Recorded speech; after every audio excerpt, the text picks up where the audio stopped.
Assalamualaikum warahmatullahi wabarakatuh. Apa kabar teman-teman? Semoga tetap sehat, tetap semangat mengikuti daring hari ini. Sebelumnya kita panjatkan puji syukur atas kehadirat Tuhan Yang Maha Esa yang telah melimpahkan rahmat dan hidayahnya kepada kita sehingga kita semua dapat melihat video ini. Kami dari kelompok 2 akan mempresentasikan tentang pembelajaran terpadu keterhubungan atau connected yang beranggotakan 4 anggota. Yang pertama saya sendiri, Bastian Mulyawan, sebagai moderator sekaligus pemateri, dan yang kedua ada Bapak Abdin Setiobudi sebagai pemateri, Ibu Nurvita sebagai pemateri, dan yang keempat ada Ibu Konita sebagai pemateri.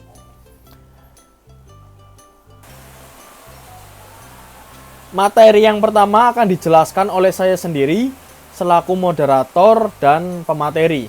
Di sini saya akan menjelaskan pengertian model pembelajaran terpadu, connected atau keterhubungan.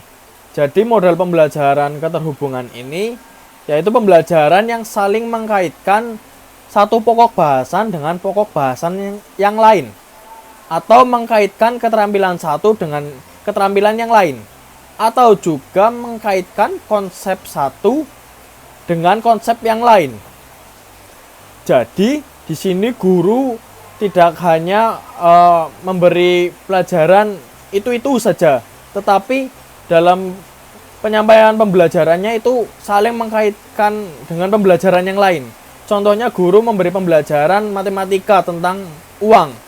Nah, guru di sini akan mengkaitkan dengan jual beli atau simpan pinjam atau bunga atau tukar mata uang.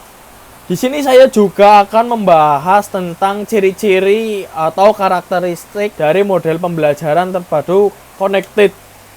Nah, yang pertama itu ada holistik, dan yang kedua itu ada bermakna, yang ketiga itu ada otentik, dan yang keempat itu ada aktif. Nah, apa yang dimaksud holistik?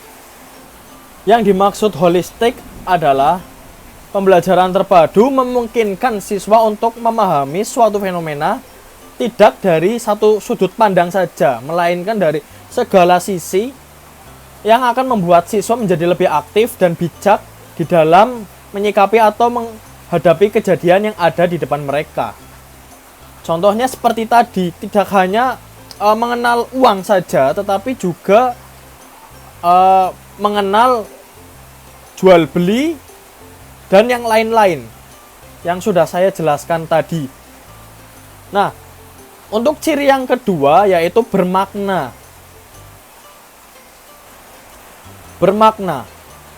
Bermakna dalam hal ini adalah memungkinkan terbentuknya semacam jalinan antar konsep-konsep yang saling berhubungan. Contohnya seperti tadi, matematika tentang uang. Nah, dalam matematika tersebut mengkaitkan dengan sistem jual beli. Seperti itu. Maka dalam kehidupan siswa akan memberi makna. Makna tersebut akan dilakukan oleh siswa. Contohnya siswa akan melakukan jual beli, yaitu otomatis dia juga sudah mempelajari matematika. Nah, seperti itu.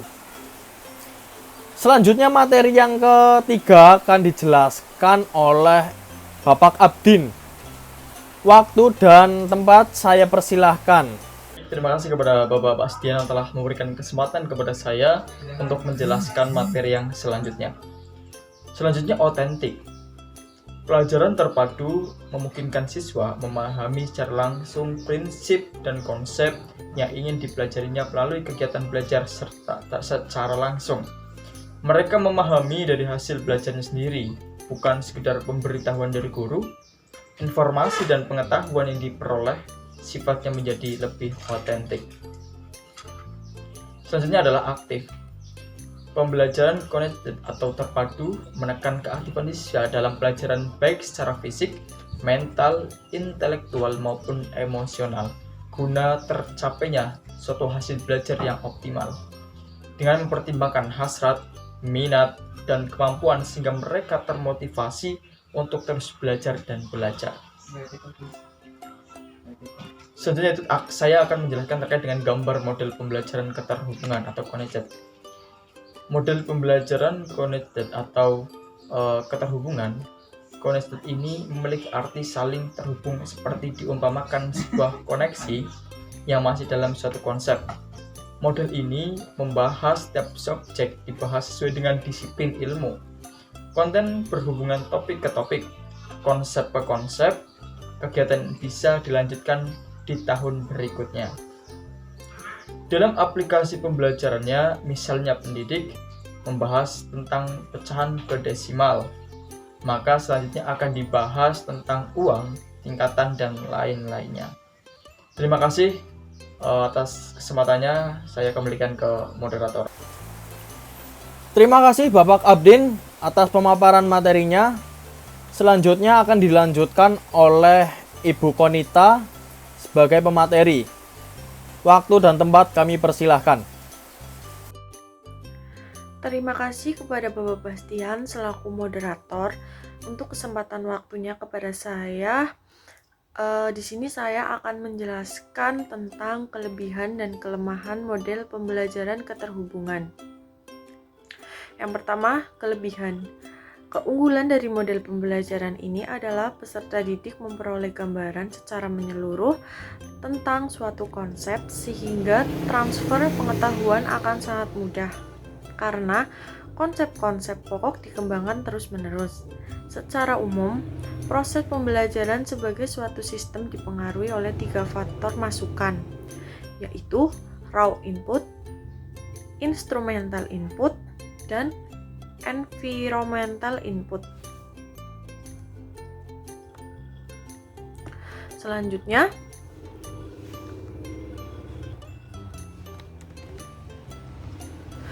beberapa kelebihan dari model terhubung atau connected adalah sebagai berikut. Menurut Trianto 2014 halaman 40. Yang pertama, dampak positif dari mengkaitkan ide-ide dalam suatu bidang studi adalah siswa memperoleh gambaran luas sebagaimana suatu bidang studi yang terfokus pada suatu aspek tertentu. Siswa memperoleh gambaran secara luas atau menyeluruh tentang suatu konsep sehingga transfer pengetahuan akan sangat mudah karena konsep-konsep pokok dikembangkan terus-menerus sehingga terjadi proses internalisasi.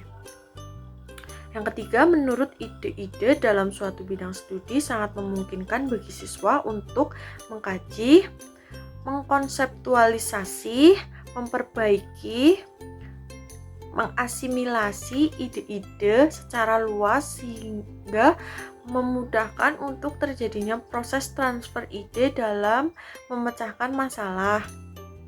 Yang keempat, siswa dapat memperoleh gambaran yang lebih jelas dan luas dari konsep yang dijelaskan, dan juga siswa diberi kesempatan untuk melakukan pendalaman, tinjauan, memperbaiki, dan mengasimilasi gagasan secara bertahap.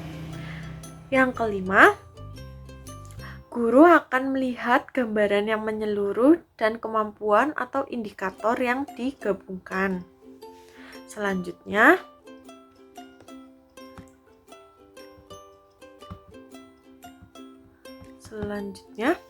kelemahan. Model terhubung ini juga mempunyai kekurangan sebagai berikut menurut Trianto halaman 40. Masih kelihatan terpisahnya bidang studi, belum memberikan gambaran yang menyeluruh karena menggabungkan bidang-bidang pengembangan mata pelajaran yang lain. Yang kedua, tidak mendorong guru untuk bekerja secara tim, sehingga isi dari pembelajaran tetap saja terfokus tanpa merentangkan konsep-konsep serta ide-ide antar bidang studi. Yang ketiga, dalam memadukan ide-ide dalam suatu bidang studi, maka usaha untuk mengembangkan keterhubungan antar bidang studi menjadi terabaikan. Bagi guru bidang studi mungkin kurang terdorong untuk menghubungkan konsep yang terkait karena sukarnya mengatur waktu untuk merundingkan atau karena terfokus pada keterkaitan konsep. Maka pengembangan pembelajaran global jadi terabaikan. Sekian penjelasan materi dari saya. Terima kasih kepada Ibu Konita atas pemaparannya. Pemaparan yang selanjutnya akan dipaparkan oleh Ibu Norvita. Waktu dan tempat saya persilahkan. Ya, terima kasih kepada Bapak Bastian telah memberikan kesempatan saya untuk melanjutkan menjelaskan materi, yaitu tentang kegunaan model pembelajaran keterhubungan atau connected.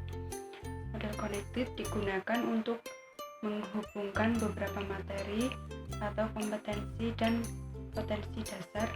Adapun cara menghubungkan materi-materi yang saling terkait tersebut ialah dengan membuat jembatan pengetahuan. Nah, jembatan pengetahuan ini dapat berupa wacana, berita, diskusi, alat peraga, dan lain-lain yang dianggap mampu menghantarkan pemahaman siswa dari materi satu ke materi yang berikutnya. Selanjutnya yaitu terkait dengan model pembelajaran keterhubungan atau connected.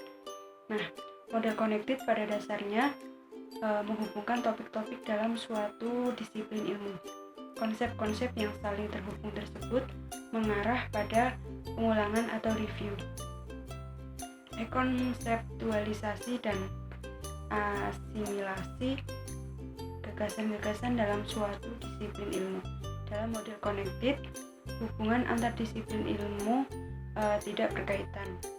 Konten tetap fokus pada suatu disiplin ilmu. Selanjutnya yaitu di sini saya akan menjelaskan terkait dengan sintaks atau pola urutan dari model pembelajaran terpadu tipe connected atau terhubung menurut Prabowo pada tahun 2000. Yang pertama yaitu tahap perencanaan.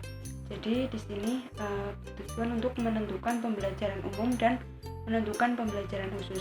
Selanjutnya yaitu yang kedua, langkah-langkah yang ditempuh oleh seorang guru. Yang pertama, menyampaikan konsep-konsep yang hendak dikuasai oleh siswa. Kemudian menyampaikan keterampilan proses yang dapat dikembangkan. Selanjutnya yaitu menyampaikan alat dan bahan yang diperlukan atau dibutuhkan. Selanjutnya yaitu menyampaikan pertanyaan kunci. Yang ketiga yaitu tahap pelaksanaan, meliputi pengelolaan kelas di mana dengan membagi kelas ke dalam beberapa kelompok. Kemudian mereka akan melakukan pencatatan data atau diskusi secara klasikal. Selanjutnya yaitu yang keempat, evaluasi. Nah, evaluasi ini ada evaluasi proses, kemudian evaluasi produk, dan evaluasi psikomotor. Terima kasih kepada Ibu Norvita atas pemaparannya. Jadi kesimpulan presentasi kali ini adalah model pembelajaran terpadu connected atau keterhubungan, yaitu pembelajaran yang saling menghubungkan satu hal dengan yang lain atau mengaitkan konsep satu dengan konsep yang lain dengan cara holistik, bermakna, dan otentik serta aktif, sehingga siswa akan memiliki karakter-karakter yang baik. Demikian presentasi dari kelompok 2. Jika ada salah kata, kami mohon maaf. Billahi fisabilil haq fastabiqul khairat. Wassalamualaikum warahmatullahi wabarakatuh.